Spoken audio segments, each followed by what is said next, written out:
Lead gen, I guess lead gen is one of the things that most people are most interested to kind of talk about in terms of marketing. Well, certainly when I talk to people and I ask them, well, what is it that you're really looking for? And they always say, I want more leads. Okay. Yeah, I get that. That's not a bad thing to have more leads. And that's certainly kind of where we'll talk today. But, obviously more leads with a really rubbish follow-up process doesn't really help you. You just end up spending more money. More leads with a poor sales process, as we talked about last week, kind of doesn't really help you because you kind of get frustrated because you want more and more leads, but the ball's getting dropped later on in the process. More leads without a good long-term nurture kind of means that you're always looking for more leads rather than harvesting probably the 80% of leads that you didn't process the first time round or weren't processable the first time round. So I get lead gen is the most interesting thing for people to gravitate to. But the other bits need to be in place as well. Otherwise we end up just spending time, energy, money, whatever it is, on lead gen that doesn't really transpire into business. So we do need the other bits as well, as in the other bits that are, kind of discussed here in the circuit. The process, as you know by now, is that we're going around each of the steps. We'll go around the circuit multiple times, little improvements every time we think about something. Happy days. If you've got zero leads coming on now, then lead gen might be a great place to start thinking. If you've already got a lead flow, but it's more of a conversion problem, then maybe the make an offer or the sales process is the right place for you to start on the circuit. But whatever's the right place for your business, happy days. In terms of what we're talking about now or today, we are going to talk, focus on the kind of the lead gen aspects of it, if that makes sense to everybody. Right, so kind of what we'll just think about today, and like most things in the book, I've observed these. This isn't my originating material, really. I can't claim ownership of it. I'm just pointing it back out, often to you, stuff that you already knew, maybe with a different spin on it, but just certainly solid business type of stuff. So we talk about where we are in the process, then have a little conversation about the difference in prospecting and promotions. Then we'll look at, well, if we do something, do you have, how much profit do you actually make out of it? And the point of that being that we're really trying to figure out how much if we know how much money we make out of a sale, we can kind of figure out, well, how much can we afford to spend to get a sale, and therefore extrapolate back as to how much we can or should be or could look to spend on generating a lead, and then look at lead generation as a continuous process, and then the focus on leads. So that's where we're going to kind of work through. In terms of where we are in the kind of the process, we are up here, this kind of area here. So last week we were talking about sales, which was down here, but now we're talking about top of funnel type stuff, prospecting, promotions, lead capture, that part.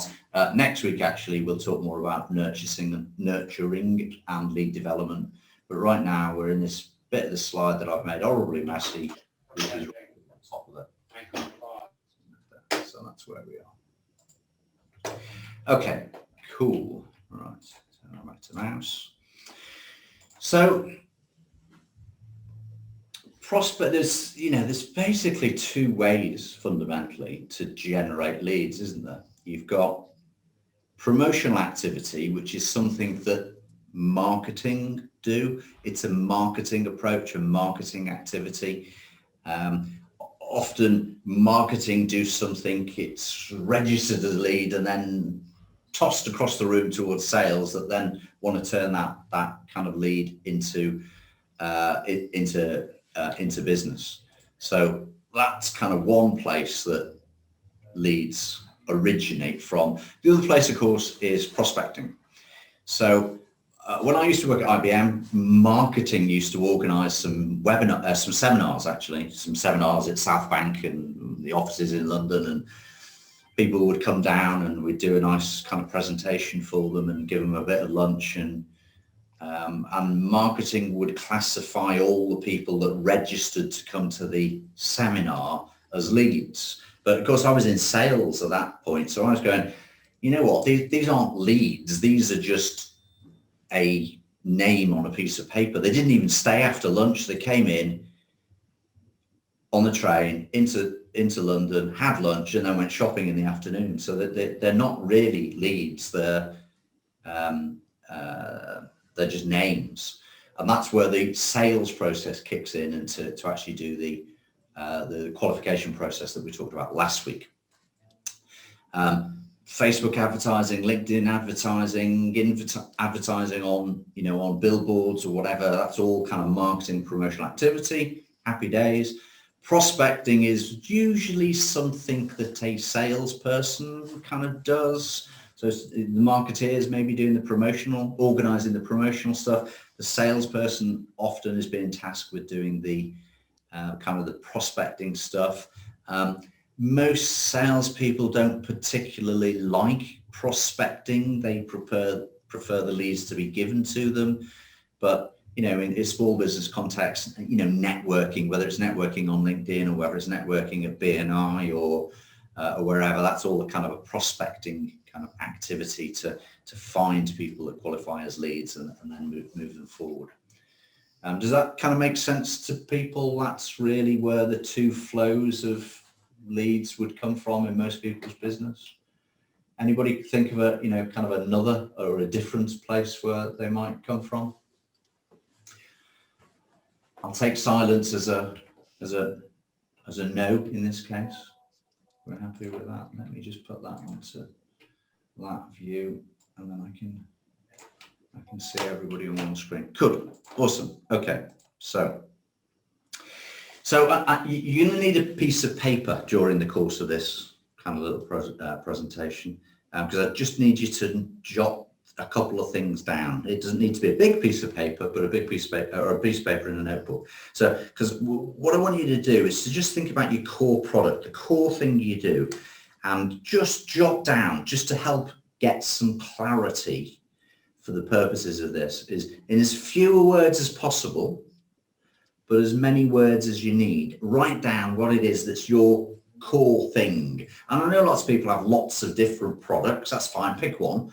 Or if there is a core kind of thing that you do and then some ancillary things that you do as well, just focus on the core thing and just jot it down. So this isn't the elevator pitch. Don't put fluffy stuff down around the edges of this. We're all friends together. Just focus in on what it is, the core thing for this business that you're thinking about today. If you've got multiple businesses, just pick one of them and just jot down, so you've got focus in your own mind. What's the core thing that you sell? I'll just give you a minute to jot that down, type it, write it on a whiteboard.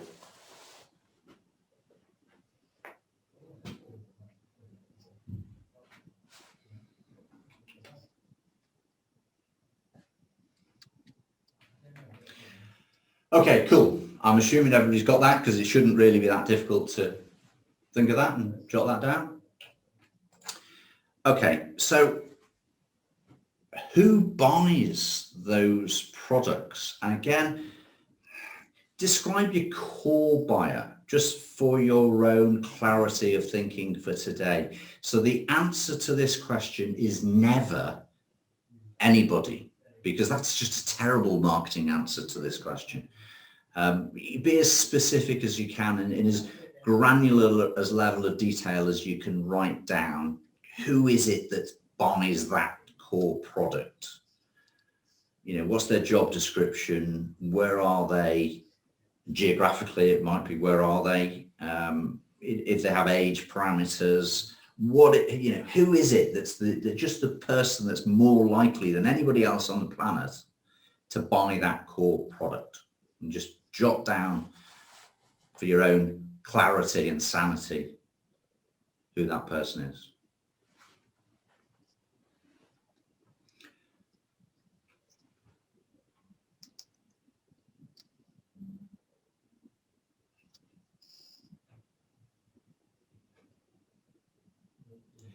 Let me know when you've done that. Either turn your camera on and give me a wave, or put the little reaction you can put a little thumbs uppy thing. Thank you, Gary.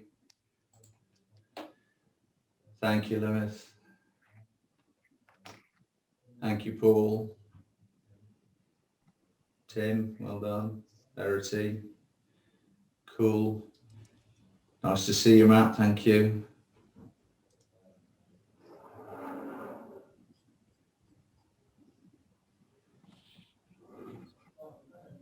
Thank you, Russell. Cool. Okay. Anybody that hasn't figured that out by now, I'm sure you'll catch up. If you're still there, that is. Okay, cool.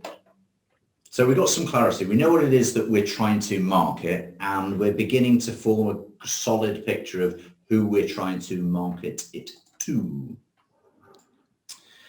Okay, let me just go and grab that URL and pop that into the chat. Where has chat gone? I have to stop share so I can find things. There's chat. There we go. If you can go to that URL, please.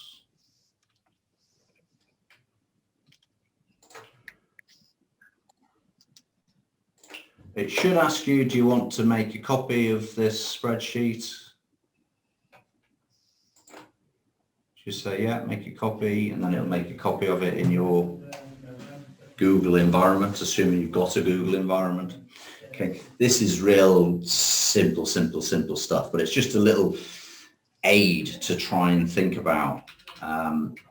Really, what we're trying to understand is the profitability that we're working with. So, just fill in a couple of boxes. So the average initial spend. So when you make your first transaction with somebody, how much is that for? You know, roughly. Just, if you don't know exactly, it doesn't matter, just kind of guess. Just put something in there. Let's say, for argument's sake, it was 250 quid. Okay. And then what's the average repeat spend for a customer? Okay. Now, for some of us, for some people, it's a one-off spend, that there is no repeat spend. For others, no, it's a monthly fee or a license fee of some description. It's always great to have something in this box. So even if you're in a business where there isn't really any recurring, can you engineer your business to have some kind of recurring fee built in there at all? Is that possible? Because it's a great figure to be able to type on this chart. It's a bit of a different business question than one we're talking about today. But if you've got any kind of average repeat spend, so I'm just going to argument say put £75 in there. So that might be consumables that go with the product. It might be a license fee. It might be a support fee. It could be products that, you know, people buy more of the same product. So it's, you know, it's almost the same as the initial spend or whatever. Okay. And then how many purchases do, on average, people make in the first year? So after the initial, how many kind of repeat purchases? Because it's possible that the initial purchase is a bit of a bundle. So they're not, or has things bundled up. So they're not making as many repeat purchases, or you know, it might be 52, it might be 365, it might be 12, it might be 10, I don't know. Whatever it is for you, just jot the figure in there. And then for this, after the first year, for the second year, third year, fourth year, fifth year, what's the repeat purchase kind of cycle or frequency? You know, is it 12? Is it 52? How does that break down? Is it kind of a quarterly thing after the first year? It might be the same figure as you put in the first year. I'm going to just put 12 as an example in there. Then for your customers, how long do you kind of retain customers? Is it 1 year, 3 years, 5 years? What's your average customer retention? Do you have a figure for that? Can you kind of figure it out? Can you guess? I'm going to put 5 years in there. So I just made these figures up. These don't actually represent any business particularly at all, but the direct value, the revenue value for the figures I put on the screen there was 4.5 grand. Okay, so I don't know what yours is. Then if we look at, and clearly what I'm doing here is thinking about some of the steps as we go around the cycle. Referrals, so for every customer, how many referrals do they give you per year? Okay, so it might be actually you only get 1 in 4, so that might be I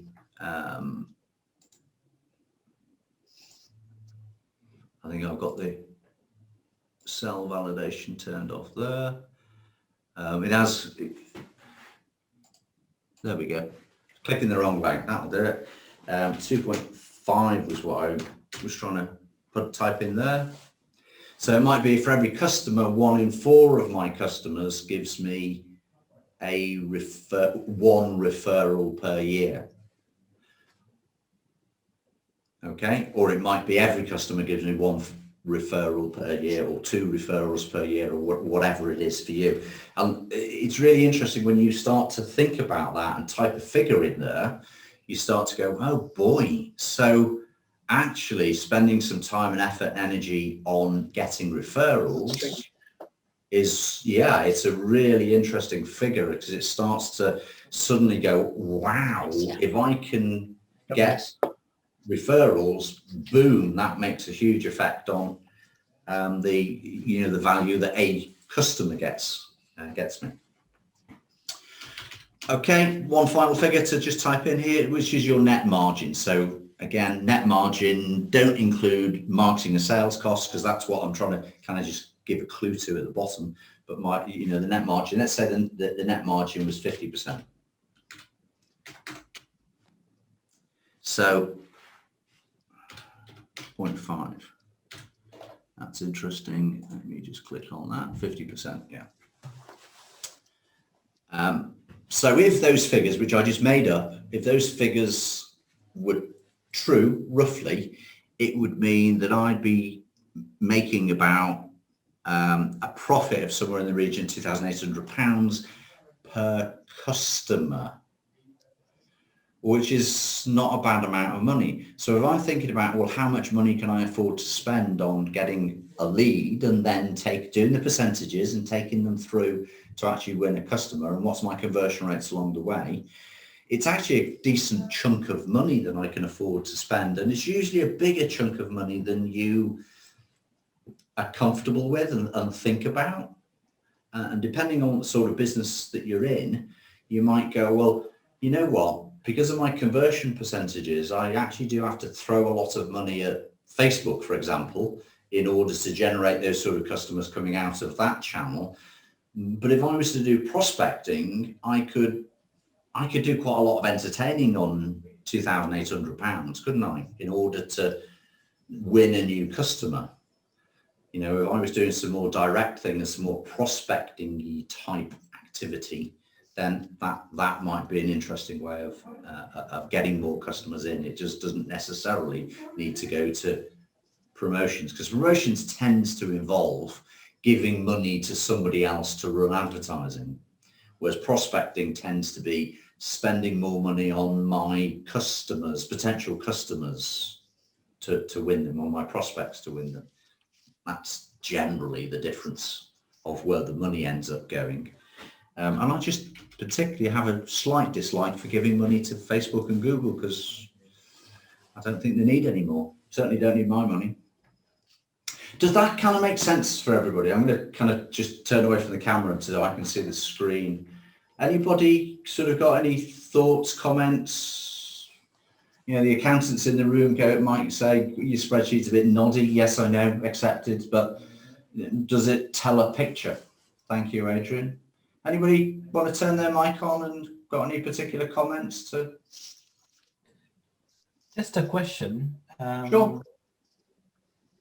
Well, have you ever come across a situation, a type of business where the the initial average ticket is quite high and there isn't a much repeat spend from the same customer. Yeah, there's plenty of businesses that that's the business model. So a lot of kind of consulting businesses have a fairly high initial engagement, and then it drifts away. So from a business model point of view, thinking about, well, can I change that? Can I get more repeat purchases from the same customer? What products and services can I invent to do that? So, my own company 4 years ago, probably, we used to sell apps, sell training, and we used to provide email support as best we could for nothing. Okay. So we said, well, we can't actually keep up the level of support for nothing. So we invented a membership scheme, and now we have members. So now we have about 150, 170 people who pay us a monthly fee, who are members, who we can then, because we've got money from them, we can actually increase the level of support. So I've built in a membership scheme. In software companies, it's sales revenue.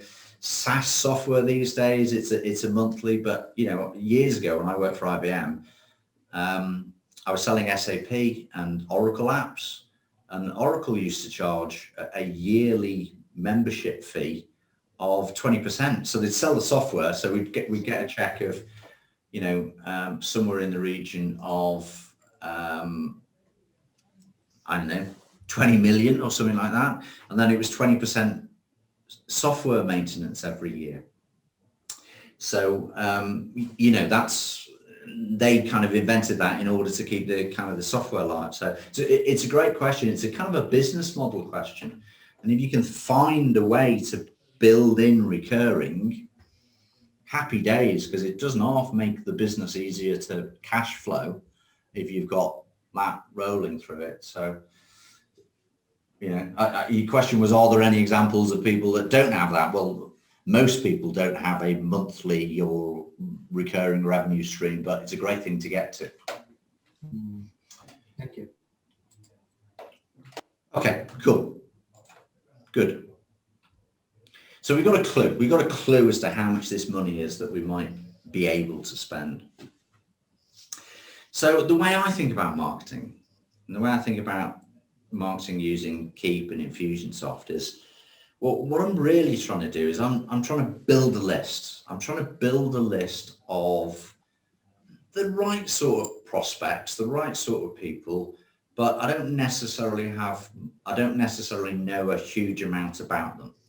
Okay, then I'm going to build a relationship with that list over a period of time, and then I'm going to make that list offers to engage with me. So there might be offers to buy. It definitely might be an offer to buy, but it might be an offer to engage with me. It might be to schedule a meeting. It might be to attend a webinar. It might be to attend a seminar. There's some way I'm trying to develop the relationship with the people in the list. So while everybody kind of thinks about and talks about funnels, and we assume that it's a linear path through a funnel, and certainly should think of funnel all the way through, but I don't necessarily need to know what I'm going to do next before I start building a list. Because I do know that if I've got a list of people who are the right sort of people, throughout the year I'll think of other funky stuff that I can do to build a relationship with them. I didn't need to have thought about everything all up front before I started building the list. Does that make sense? So I'm kind of, what's the right word? Fragmenting, deconstructing the funnel, and trying not to think of it too much as a funnel, because in a funnel, one step leads to the next, which leads to the next. And the tendency when you do that, when you think that way, is that you only focus on the conversions of the people that moved forward. And you kind of end up leaving behind all the people, or forgetting or wasting all the people that didn't take the step in the optimal time for you. It doesn't mean they weren't interested. It just meant that the timing wasn't right for them right now, or your messaging to them wasn't quite on point. Okay, but you can just communicate with them again, and you can just think better about your messaging to them. If they didn't like one set of messaging, well, maybe they'll respond to a different set of messaging. But if I think about it in a funnel, I'll probably end up with, lead capture, one set of messaging, one set of offers and sales, and 80, 90% of the people that end up on the list don't get followed up properly and don't turn into business. And I don't want to do that. So from the lead gen point of view, while I have an appreciation for building a relationship and making offers, for the purposes of lead gen, I just want to build a list. That's all I'm really worried about. The bigger the list I've got, the more likely it is I can generate business from that list. Okay, so there's lots of cliche things, the values in the list, and it is, and somebody said the values in the relationship. Yes, of course it is, but the bigger the list, the more people I've got a relationship with, the more business I'm going to get. That's pretty much the way it does work. I just don't want to be hampered by having to think about everything all at one point before I start. I'd rather just start building the list and come back to the other bits when my brain's cooled down and I've got some ideas as to what to do next. Does that kind of make sense to people? Nobody's asking questions in chat or anything, so I'm going to assume that you all think that's a relatively sensible thing to do. It does. Okay. It also raises another, challenge of keeping the big list you have entertained and connected and engaged. Yes. That's going to be a daunting task. So I think you need to turn up next week for the long-term nurture conversation, because there's some tricks to see there. But you're absolutely right. But it's simply a case of, in my mind anyway, I can't solve every problem all on the same day. And yes, I do understand that I might have to do some work next week to entertain and keep this list going, but I'm not going to let that stop me building the list this week, because that's what I'm doing this week. That's where my brain is focused this week. And then, I can, it's a great problem to have, isn't it? Is to walk in the office in the morning and go, blimey, I haven't talked to these 200 or 300 people for 4 weeks. Okay. Or a month or 6 months or a year, whatever it is. Okay, well, what am I going to do now? The alternative to that is to walk into the office and say, I've got nobody to talk to today. I've got to go back to lead gen. I'm trying to avoid that, always having to go back to lead gen. I'm trying to get lead gen set up so that it's continually putting people into my, into my list bucket. And then what I'll do with those people, yep, you're quite right. There is a challenge there, but it's a challenge I'll sort out tomorrow rather than worry about it before I get going. Is that fair enough? Yeah, I think so. There's always ways to do it. There are cheats and hacks around everything. So we'll talk about that in a bit more detail next week as it happens. But yeah, it's a fair emotion and a fair thought, just not one that I allow to enter into my brain. Otherwise, I won't actually do anything. David, my thought. Can I give you my thought? My penny's worth. Yeah, please. What's going through my head is bringing in A and B testing. Some emails work for some people and some don't work for others. Yep. And the times that the emails are sent out and how to get analytics that will then determine best times to send those emails out. Yeah, split testing, all really good, useful stuff to be doing without question, definitely. That will optimize what you're doing. And when you start putting energy and effort into that follow-up and nurture process and spending money on generating the leads, then it's a very worthy thing to be doing. My issue, Tim, with split testing for most of my customers is it's actually more complex than it needs to be.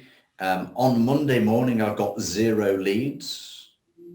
So rather than starting to figure out, and it's effort and work to split test what I'm going to be doing with these people when I get the leads, my first focus is, well, how can I make it that on Tuesday morning I've got 10 leads?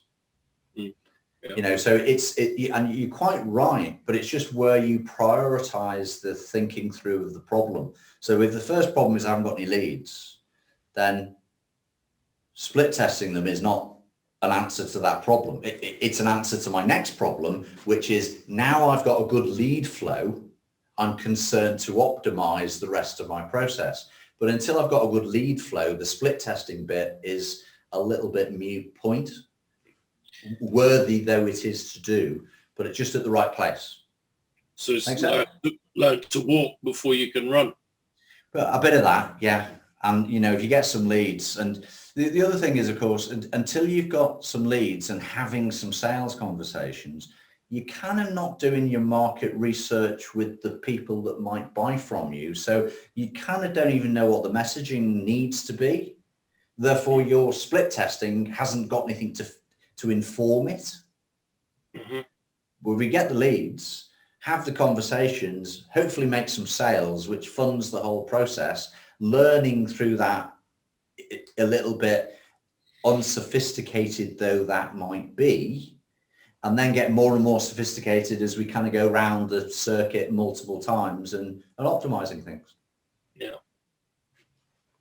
Thank you. Okay, cool. So this slide you may well have seen in some format many times. I've absolutely no idea who originally coined the phrase of market message media. I've asked Google what the answer to that is, and she hasn't told me. It hasn't come up with an answer who did it. But the thinking is, until I've got a really quite granular understanding of who my target market is, and this is for advertising, let me just reframe that. The context of this conversation is you're spending money on advertising. So the context is not who could we sell to or who would we take orders from? Because the answer to that question probably is anybody or almost anybody. That's not the question. The question is, who am I going to be targeting spending money on? And because of that's the context, I want to get as specific a focus of the target as possible. Once I've got that, I can imagine what the pain is, and therefore I can write my messaging, so either my ad copy or my follow-up copy. And once I've got an understanding of those two, only then do I look at the media. So what an awful lot of people do these days, because it's very easy to do, is to jump to, okay, I need some leads. I open up Facebook Ad Manager and start writing a campaign. It's, well, you went to media first, which is the wrong place to go. The first place to go is to really think hard about, well, who am I trying to get? And then what is the messaging I'm trying to communicate? And then what's the best media to advertise in? And it might be Facebook, but it may not. And there's many other options. So, if you're and I know there's no plumbers on the line here today, but if you were a local plumber, Facebook advertising is a bit insane. If I was a local plumber and actually looking for leads, so in Cheltenham, there's very few plumbers that are looking for leads. Trying to find a plumber is the hard work for customers. But you could just do a leaflet drop around a local housing estate that's within 2 minutes walk of your own house, and you would probably get more leads than you could ever shake a stick at. To spend money on Facebook advertising and fancy websites is insane if you were a local plumber with just, you and a couple of people doing that sort of business. For other businesses, accessing the audience is a little bit more tricky. And if it's a more geographically dispersed business, you might have a different media.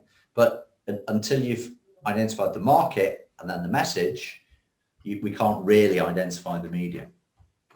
So that, for many of you, that might be old hat kind of talking that you know or you've heard other people say before. This is quite a useful book. This concept's in talked about many times by many people, but it's quite well positioned in Daniel Priestley's 24 Assets book. He talks about 4 categories of products. So he talks about gifts, which are obviously free, products for prospects, so products that prospects buy, but they're not the core product. Then you've got the core product, and then you've got products for clients. So we've had to think about the core products, and then we've had to think about, in one form, the products for clients, because they might be the membership things or those types of things that can be added on, but sort of 4 categories of products. Okay, so lead magnets. In terms of time, where are the time? So I'm just going to kind of give you the answers to this. Yes, I did a little bit of a brainstorming session with the people, but we ran over a little bit. But if you kind of sit there and you think about the sorts of products or lead magnets, they fall into a number of different categories. So, you know, the kind of the easy one or the obvious one is, okay, well, let's do a free report or an ebook and put that out there and people can opt in for it. Or you've got white papers for various things. Well, as soon as you've got a white paper or a free report, you could probably turn that into an email series. Let me just build this slide because not very built a pen. You've got calculators and you've got a video series, and maybe there's a little training course that you can do. You might have something that's really inexpensive for people to buy, like a tripwire, something that is a small low value transaction that people kind of buy in order to get going with the relationship with you. Because if somebody's typed in their credit card, you've got a stronger relationship with that person than if they haven't. If you've got a book, and you know, as I'm sure you'll be well aware, creating a book can be easier than anybody ever thought. And you go say, I'll send you a copy of my book. You just pay for the shipping, so free plus shipping. There is actually a great example that you may have heard of previously about a guy that came up with a tripwire in the States. I first heard it from Ryan Dice. I don't know whether he got the story from somebody else, but it was about a guy who imported plectrums, you know, the little plastic things that you pluck a guitar with. So he imported plectrums from China, massive, you know, half a container full of it, which is an insane volume of plectrums. And he bagged them all up into 100 plectrum bags, and he was selling them on eBay, I think, for a bag of 100 for $1 or something like that. So he was actually by the time he'd shipped them to people, I think it was $1 and free shipping. By the time he'd shipped them to people, he was actually losing money on the deal. So, well, why the heck was he doing that? Well, what his real business was he sold guitars. That was what he did. And all the things that go with guitars, cases and strings and all those types of stuff. So anybody that wants to buy 100 plectrums, okay, is definitely plays a guitar, because why else would you want 100 plectrums?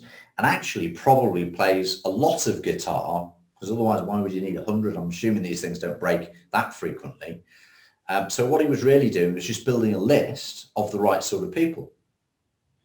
And then what he'd market to the list. So he'd sell them the product, and because he had to ship it, he had to have their contact details, you know. So he got the contact details, and then he could market to the people who were the right sort of people, the guitars and the strings for guitars and all the other bits that go around it. And his business was extremely profitable, because although it cost him, you know, his contact acquisition cost was probably a couple of dollars, let's say $3. But the list value was great, because these were all the right sort of people, and he couldn't really have bought that list anywhere else. What would those people have preferred to have opted in for? A free report about playing guitars? Probably not. So the plectrums were a great idea for them. And there might be certain things that you can think about in your industry and your business, which are it's not quite connected, but the people who'll buy that will then buy my thing. So is it worth you buying a box of physical things that you can then sell at a ridiculously low price in order to get the list?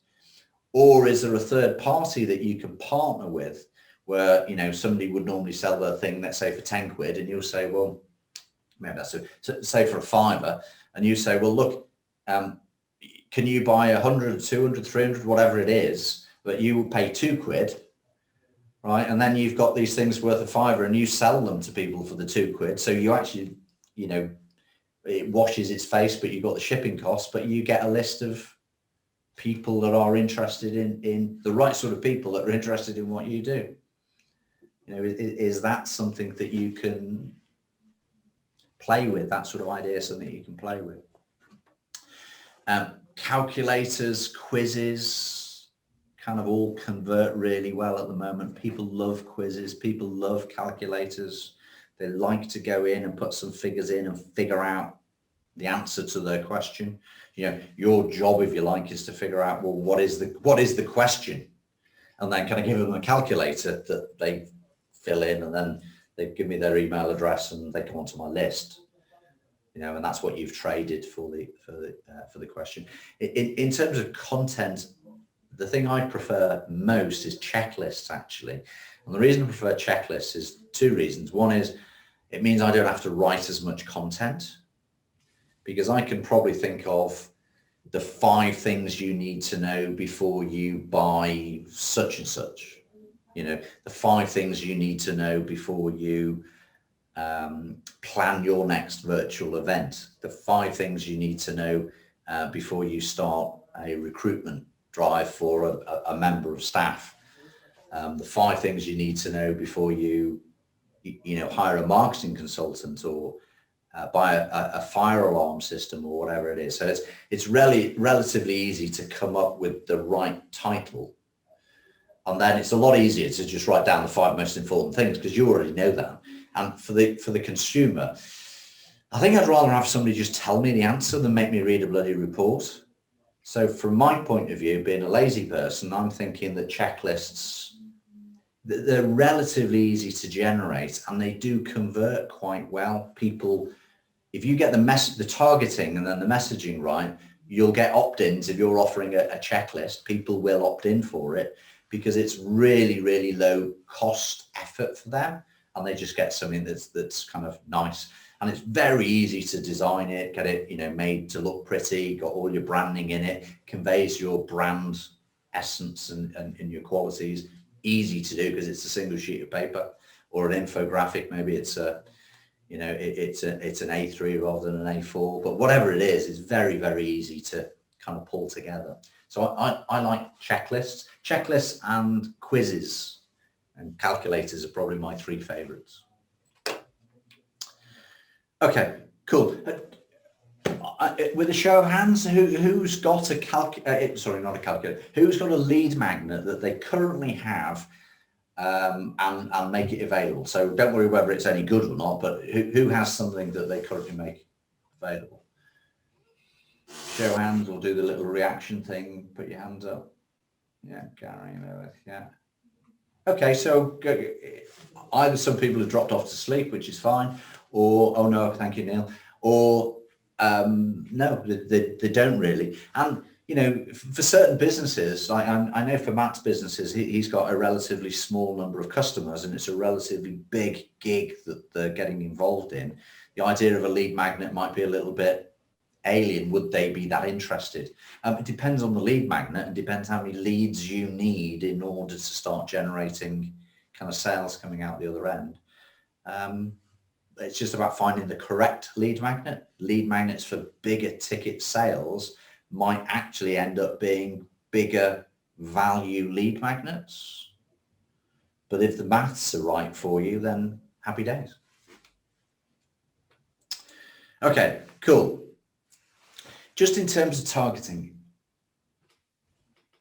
when we sit there and say, well, please define your target market for this advert, at an insanely granular level of detail, we all kind of groan and start saying, well, kind of anybody.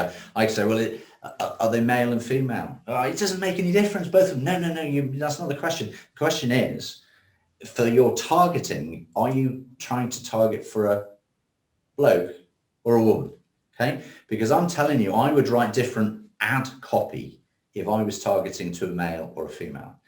And it might not make any difference when you get into the sales cycle. And it certainly doesn't make any difference in terms of the product that you deliver, but it does make a difference who you're focusing on when you're writing ad copy. Okay, it absolutely does. Whether it's B2C or B2B, it still makes a difference how you having a good understanding. And what that might mean is you actually need two ads.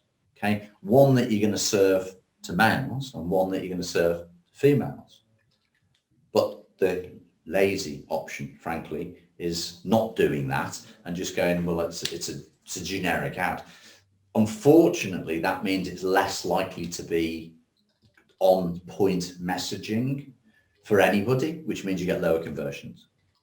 So if we actually look and borrow for B2B context, if you just go into LinkedIn and you go into LinkedIn advertising, you get a free LinkedIn advertising account. Doesn't mean you have to spend any money with them. But if you look at the targeting, the audience targeting, it's hugely granular. You know, at the company level, you can get into categories of companies and industries and sectors within that, and then size within that, because people on LinkedIn are humans, so they have a gender, they have an age, and you can target on that. You could target on their educational background, their job experience, what interest groups, locations, whether they're connected to you. So kind of the advertising platforms that are trying very hard to make our advertising work, because if it's successful, you'll spend more money. Now, that most people spend more money with LinkedIn, Facebook, Google than they need to, because they don't do the efforts of making the advertising granular. But just to have a look at the platforms and what the questions they're asking you gives you a clue as to, on your piece of paper that you write down, if I can't answer all these questions, then I haven't yet quite got to the bottom of my targeting.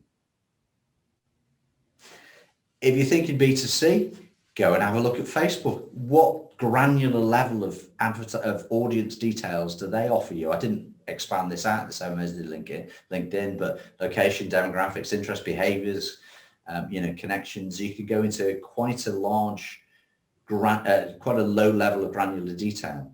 And that's the sort of level of granular detail we really need to get to if we can. Now, the first time around the circuit, we might not do that as much. We might accept that our advertising is a little bit broader and our copy is not quite as effective because it's a bit broader. But it works. It wasn't that it didn't work. It just didn't. It probably wasted a bit of money, but it did work. Great, happy days. Well, that's fine. But then let's come back to it and keep going into more and more granular level of detail. Does that make sense? Yeah, a few nods. Okay, cool. So if I really do understand my avatar, who they are, where they are, what their background is, I need to be thinking through about, when I put the ad copy messaging together, am I calling out that avatar? So if you're a database administrator and there's an advert, there's something that you see which is calling DBAs who work on SAP, for example, if that's me, then I see the advert. So if that was your avatar, we kind of need to call out the avatar in the messaging, because then I'm attracted towards it. If it just said calling DBAs, and I am a DBA, but it wasn't as specific to me. I didn't think they were talking about me. I thought they were talking about everybody else. Whereas if it calls me out very, very strongly, then that's going to be more appealing. It does mean we probably need to run another ad that's calling DBAs who work in on Oracle in a particular industry, and we might have multiple ads. They all come into the same funnel, and they all kind of come together with the offer, but the different ads and the different lead generation messaging as they come in. Does my message call out the problem? Does my message call out the benefits? Does my message call out something unique about what I'm doing and talking about? And kind of, if you're not ticking these off, then your ad is less likely to be effective. So, you know, writing ad copy is a skill. It's a skill that can be developed, but getting the messaging right here is really important. Then we go to media. So now I know what the messaging is. I know who I'm trying to get. I know what the messaging is. Okay, so now at that point, I would go to the media and figure out, well, where do these people congregate? And, you know, are people likely to see this messaging? And is it in a place that they trust? So, you know, for example, you can start to focus if you're doing recruitment in a particular sector, you know, is there an industry magazine? Do they come to a particular, you know, website? Is there particular places where these people congregate? Are they in LinkedIn groups? Are they in Facebook groups? How does that industry work? And can I, because I'd want to get my advertising into those places, not necessarily, I don't know, Facebook. You know, we might go Facebook, but not necessarily. It might be direct mail. The media might be direct mail. Hey, for these sorts of people, I can actually get their names and addresses. And I can send them letters or postcards or packages. You know, particularly if I'm looking for a relatively small number of high value transactions, maybe it's worth sending out kind of a shock and awe package to a relatively tight list. Send out 20, 30 packages. If that gets some traction and it's starting to work, then I can say, okay, well, what I'm going to do is send out 10 packages a week, because I can't follow up on them all. If you are going direct mail, you definitely do need to follow up properly, probably with a telephone call to that person, because I'm assuming that at some point you're going to need to have a telephone or at least a conversation, might be a Zoom meeting or whatever, or a physical meeting, hopefully next year. But if you don't make the outbound call to follow up from your lead gen, then you're probably wasting some of the opportunities in there. And that's got its challenges, is running a telemarketing kind of piece in there, or getting around to doing the telemarketing yourself. I know it presents some challenges, but direct mail kind of requires that sort of thing. That makes sense? Okay, cool. Lead capture mechanisms, loads. So the technology gives us things. It's so easy in Keap and Infusionsoft to generate web forms, and there's lots of form builder tools out there that we can kind of use in order to do quizzes and calculators and all that type of thing. Landing pages, having landing pages for a lead magnet, easy to kind of organize and sort out. SMS short codes, you know, you can text the word leads to 88444 and that will come through. So if you've got a banner at a trade show, for example, and you've got a big URL you expect people to go to, then that's not going to work. But it is an SMS short code. Cool. That technology is easy to do. QR codes were kind of around a few years ago, and then they kind of went out of fashion, and they're back a little bit more now. I see them more now. You know, if you're handing out flyers or something, to have a QR code to scan. If I get a flyer now and it hasn't got a QR code and I've got to type in a URL, I'm a bit kind of pissed off. I would prefer to just scan it and move to the QR code. Good old reply paid, business reply still works well. We can put videos out there where people can watch the first like 90 seconds, and just when you get to the good point, there's a video lead capture overlay that comes on that captures their email address. Different lead forms that are connected through APIs, easy to do. You can just say, ask people to email you at a particular email address, and that comes in and that becomes a lead. Telephone numbers for people inbound calls, and, you know, giving people meeting links so they can schedule a meeting with you. And of course, if you're doing some kind of tripwire or something like that, the order form and a shopping cart, they all become lead capture mechanisms. So there's just a shed load of technology available to capture the mechanism. And what we kind of got to think about is, well, for this media, what's the correct or what's the best lead capture mechanism that goes with that particular media. And of course, Facebook, LinkedIn, some of the other platforms, they all have what they call lead forms, which is the kind of the API bit. So it's half filled in for us by the platform, and then it squirts the data to us.